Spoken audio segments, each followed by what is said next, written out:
Hi, welcome back to Art. Today we're going to start the process of drawing inside our books that we bound last week.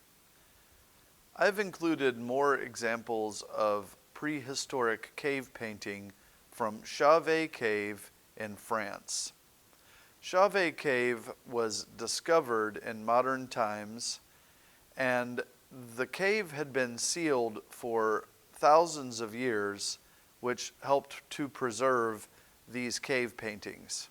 And they're some of the oldest paintings known on the planet, and they're also really interesting and beautiful. I think that there are over 400 different animals painted on these walls. Of course, that would be 400 individual animals, not different species.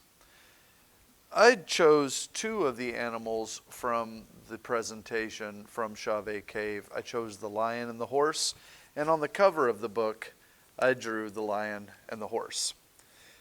And my illustrations also tell a little bit of a story. So when we're thinking of a flip book today, we're thinking of a book where we turn the pages and we see movement because the shape changes position. So we can see that the lion is moving forward toward the edge of the page. Here the lion's snout is moving off of the page, and then the horse enters the frame here at the top right. And the horse moves down toward the bottom left and gets bigger.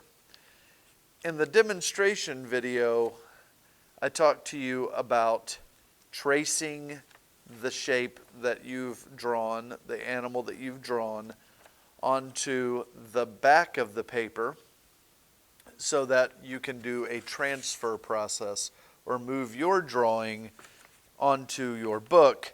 That way you don't have to redraw the animal each time. With the horse, I did redraw the animal each time because I wanted to make the animal larger as the pages turn. I did not draw on this side, these pages of the book. That's something you're welcome to do as well. You could have two different illustrations in your book, two different stories. I would like for you to think of a story, or at least show the animal or animals moving. When you finish with color pencils, let's try some of those techniques that we learned in our technique color pencil practice, or from the third 9 weeks. If you did that, you'll remember that. Let's also use neutral colors. Let's use neutral colors because those are the colors that we see in the cave paintings. Recall that neutral colors are colors that are not found on the color wheel or the prism. So a good way to think about it would be the rainbow. We don't find neutral colors in the rainbow. Those are black, white, gray, tans, browns.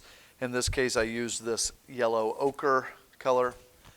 And let's finish our color with those, or work with those neutral colors. Have fun, do your best, and I really look forward to seeing your illustrations in the book.